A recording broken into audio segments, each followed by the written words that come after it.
एक स्टॉक जिस पर नजरें पूरे हफ्ते रहने वाली हैं वो है रिलायंस इंडस्ट्रीज। रिलायंस इंडस्ट्रीज इस हफ्ते इसीलिए खबरें में है क्योंकि कंपनी की एजीएम होने वाली है 29 अगस्त को।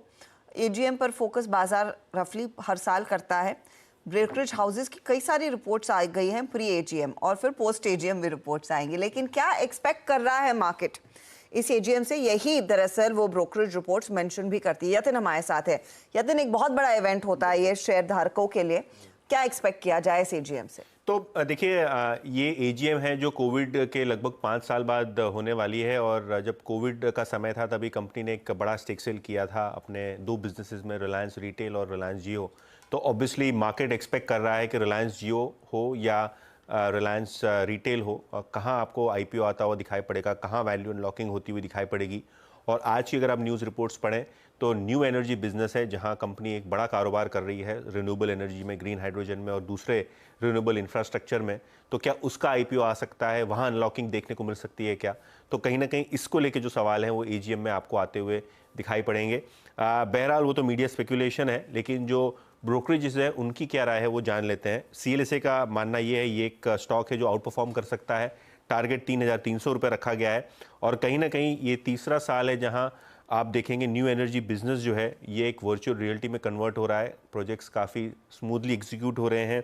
कंपनी जो सोलार अपनी जो पीवी गीगा फैक्ट्री है वो एंड ऑफ 2024 लॉन्च करने जा रही है। तो कहीं ना कहीं जो बड़ा केपेक्स है जिसका निवेश 3 सालों से हो रहा है उसकी अब एक कैश फ्लो आपको आती हुई दिखाई पड़ेगी।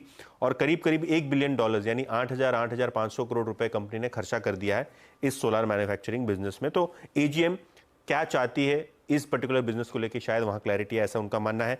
कोटक का भी यहाँ टारगेट जो है 3200 रुपये है। कोटक का मानना ये है कि जो टेलीकॉम केपेक्स है वो हाई रह रहा है, लेकिन अगर हम रियल एस्टेट केपेक्स की बात करें तो वो 50% जो है वो आपको कम होता हुआ नज़र पड़ेगा, जो एक पॉजिटिव है कैश फ्लो के लिहाज से। लेकिन एक स्टैंडर्ड डिस्क्लेमर, सीएनबीसी आवास का प्रभुत्व और प्रबंधन जो है वो रिलायंस इंडस्ट्रीज़ के पास है। तो कहीं ना कहीं एक स्टैंडर्ड डिस्क्लेमर प्लेट जो आपके सामने आएगी। चलिए, तो डिस्क्लेमर दे दिया है तो हमारा काम आसान हुआ। Thank you Yatin. शरद, बताइए आपकी राय क्या रहेगी रिलायंस इंडस्ट्रीज पर प्री एजीएम, और आप किस खास चीज़ पर दरअसल फोकस रखना चाहेंगे इस एजीएम में?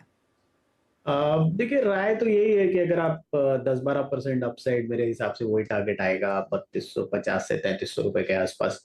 उतनी अपसाइड आपको सेटिस्फाई करती है तो अभी भी एक डिसेंट बेट है। सिंगापुर जीआरएम्स वगैरह में मेरे हिसाब से थोड़ा सबड्यूड माहौल रह सकता है जो नंबर्स को थोड़ा नेगेटिवली इम्पैक्ट करे रेगुलरली आने वाले समय में। बट उसके बियॉन्ड जो एजीएम पे हमारा फोकस रहेगा, मेरा ये मानना है कि मोस्ट प्रोबेबली जियो की लिस्टिंग की डिटेल्स आएगी टेलीकॉम वाले साइड की। वो सबसे पहले लिस्टिंग की डिटेल आनी चाहिए क्योंकि लगभग बिजनेस मैच्योर हो गया है और स्टेबल है। तो मुझे लगता है वो एक लिस्टिंग एक ट्रिगर हो सकता है। हालांकि एसओटीपी में ज्यादातर वो नंबर्स पकड़े हुए हैं। मेरे हिसाब से सबसे बड़ा जो ट्रिगर आएगा, जैसे यतिन भी बोल रहे थे, ग्रीन एनर्जी वाले बिजनेसेस से रिलेटेड जब वो कंक्रीट प्लान्स अपने पूरी तरीके से क्लैरिफाई करते हैं एग्जीक्यूशन टाइम टेबल के संग, मुझे लगता है वो एक बड़ा ट्रिगर होना चाहिए जिसपे हमारा खास ध्यान रहेगा क्योंकि एसओटीपी को परकअप करने में उसका एक बड़ा रोल हो सकता है। रिटेल का अभी आईपीओ में मुझे पक्का यकीन नहीं है, हो सकता है थोड़ा सा समय लगे। बट जियो के आईपीओ के टाइमलाइन और मेरे हिसाब से जो ग्रीन एनर्जी बिजनेस है उससे रिलेटेड एग्जीक्यूशन टाइमलाइन, ये दो चीजें मेजर फोकस होनी चाहिए जिससे फ्यूचर वैल्यूएशन को एक फर्दर अपटिक मिल सकती है रिलायंस के लिए। ओके, मैं आई थिंक अभी यहाँ से चार का चौका की तरफ जा रहा था, लेकिन उससे पहले एक शिल्पा जी से कमेंट लेते हैं रिलायंस पे।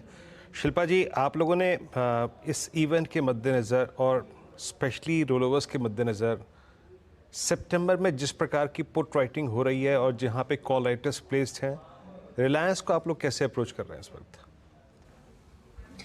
जी वीरेंद्र जी, रिलायंस डेफिनेटली हमारे रेडार में है। हमने इसको एक पोजिशनल बाय के लिए दिया हुआ है फॉर टारगेट्स ऑफ 3200।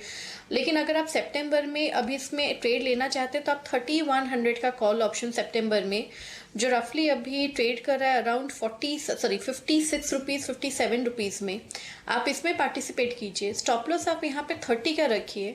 अगर ये 1-2 दिन का व्यू सही जाता है तो आपको ये बहुत क्विकली टुवर्ड्स 80 भी मूव करते रहे दिखेगा। और अगर थोड़ा किसी को यहाँ पे पोजिशनल प्ले लेना है तो आप थोड़ा और डीप स्टॉप लॉस टुवर्ड्स 20 रख सकते हैं। मुझे लगता है कि ये व्यू अगर मतलब एकदम सही बैठता है तो ये प्रीमियम आपको डबल से भी ज़्यादा ट्रेड करते हुए मिलेगा।